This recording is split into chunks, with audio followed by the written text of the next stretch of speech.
Okay, so today I want to go over why I think everyone should be taking creatine. Let's get into it.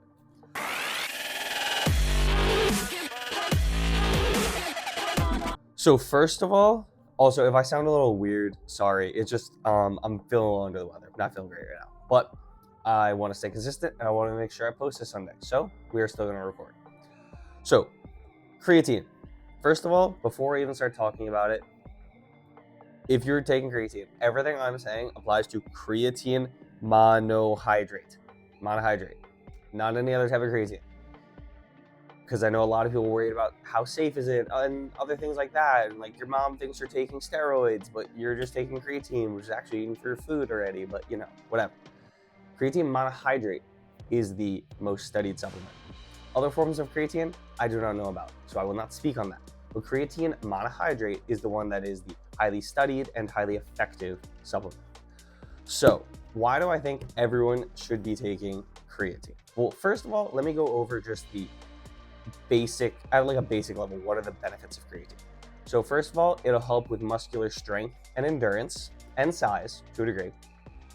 It will have cognitive benefits, which I'm going to go over. It also can help you with, if you have like a bad night's sleep, it can help with that.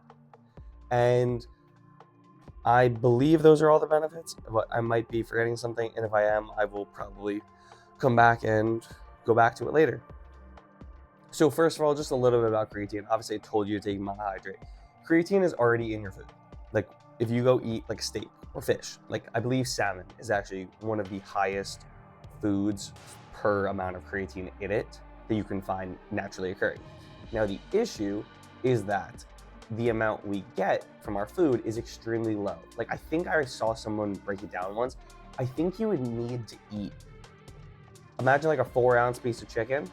You'd need to eat 200 of those a day. I think it actually might have been a little more to get the correct amount of creatine, which you want about 5 grams. So that is why we supplement our creatine with, we just take a little scoop. If you don't know, creatine is, I'll open this and try and show you guys. It's just a white powder like this. Kind of looks like Coke. I've never done Coke. I think I've seen it once or twice though. That's what it looks like, I think. But yeah, it's pretty good. And by good, I mean it doesn't really have a taste, to be honest. Like you can put it in your water. It looks a little murky. It doesn't really have a taste. I think there are some brands that do flavored ones. Some places do gummies. You take it however you want. I don't really care. So why should everyone take it? Let's start with the thing I said first. Muscle size, strength, and endurance.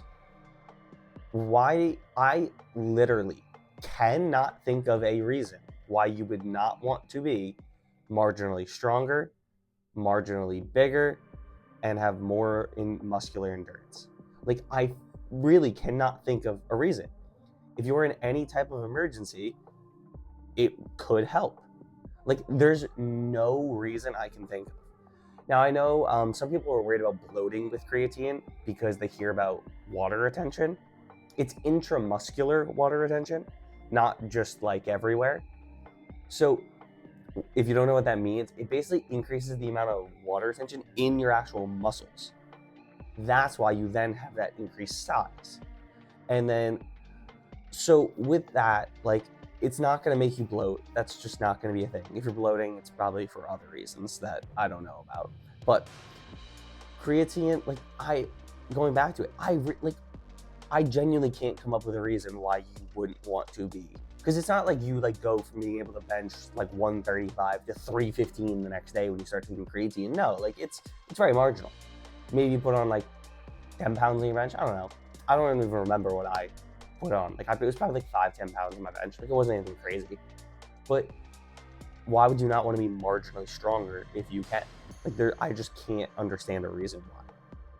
So the next thing is the cognitive benefits, which I don't know as much about, which is why I looked it up, and I'm gonna go through what ChatGPT said.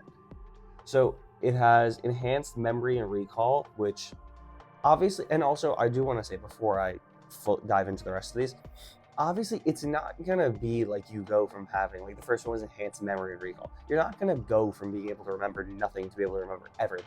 It's gonna be marginal benefits. But if you could be 1% better at having your memory be 1% better, why would you not want that? Like what? There's literally no reason to not have a better memory. So the first one is memories and recall.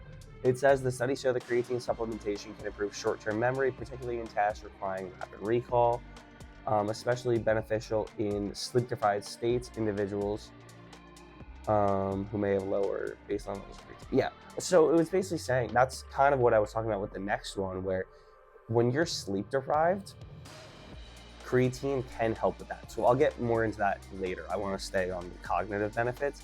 It increases mental energy and focus because creatine, it helps replenish ATP. If you don't know what ATP is, that's basically just like the energy. It's cellular energy, right? So your brain uses a lot of cellular energy. So if you can replenish that faster, pretty simple, you can understand then why your brain would be functioning better.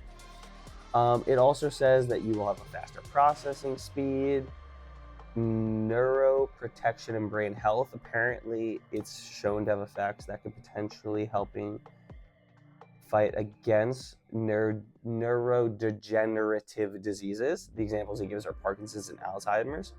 That's another thing. If you could prevent yourself from getting a disease like that, why would you not want to do it? I actually didn't know that one. That was actually pretty cool to learn quickly.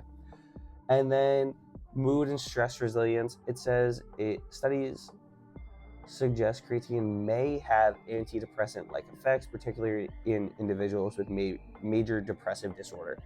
Now, I didn't read those studies specifically, but I will say that one specifically at the end could also be linked to the fact that my guess is the participants were also exercising, which that there are studies that are showing that exercise has an antidepressive effect. So don't know if that was linked. I'm sure they probably looked at that in the study, and I'm just bringing that up for no reason, but that is another thing.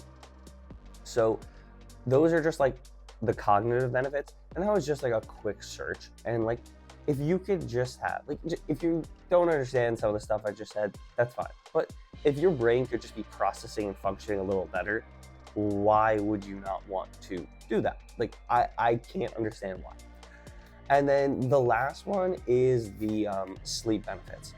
So let's say you get 4 hours, 5 hours of sleep one night, right? If you take your creatine, and this is one of the reasons why I take my creatine in the morning. You do not have to take your creatine at any specific time of the day, but if you want the effects of mitigating sleep deprivation, if you then took it at night, that would be useless. You then would have already gone through your entire day. So like right now it's 5:28 p.m. for me. So if I were to take my creatine at this point today, if I had been tired all day, it wouldn't have been able to offset those effects. That's why I personally take it in the morning, but you don't have to. It's just if you want that additional effect, it can be beneficial. But back to what I was saying. If you get a lack of sleep, right, and you take your creatine in the morning, it can offset the effects of sleep deprivation by, I believe it's like 10 to 20%, which I think it was closer to 10. So let's go with the number 10 just because it's always better to, I don't want to promise you guys, I don't want to give you guys like a false promise. So I'd rather shoot low, and then if you have better effects, we have better effects, and that's great.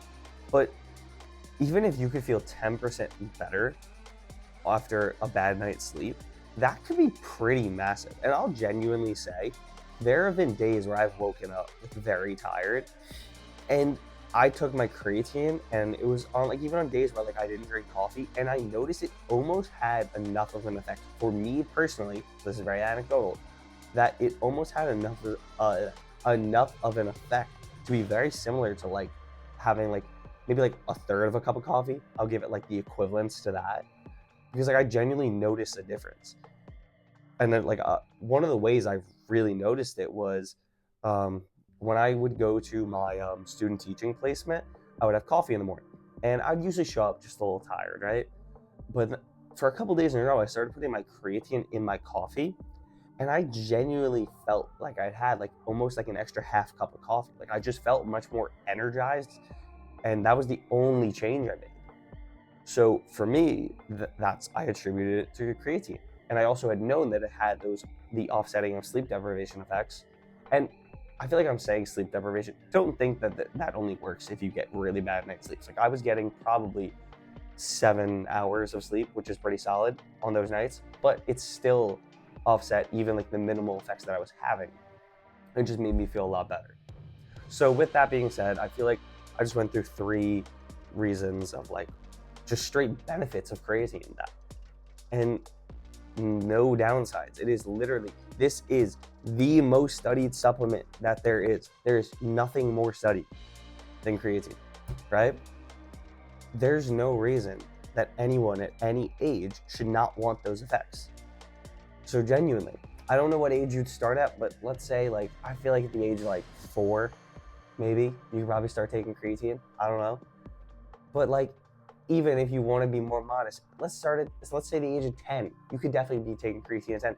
There's no reason if you're over the age of 10, which odds are you are if you're watching this, that you should not be taking creatine. It's also relatively cheap. Like this tub has 200 servings. 200 servings. And I paid, I think, $40 for it on Amazon, which a lot of times I would use BuckedUp because I'm an ambassador for them, but I ran out and was in a pinch, so I ended up buying the stub. But if you do want to use BuckedUp, if you click the link in the description, you can use my code at checkout and you'll get 15% off. So that'll be also nice. And I think at BuckedUp it's $23, something like that, $22.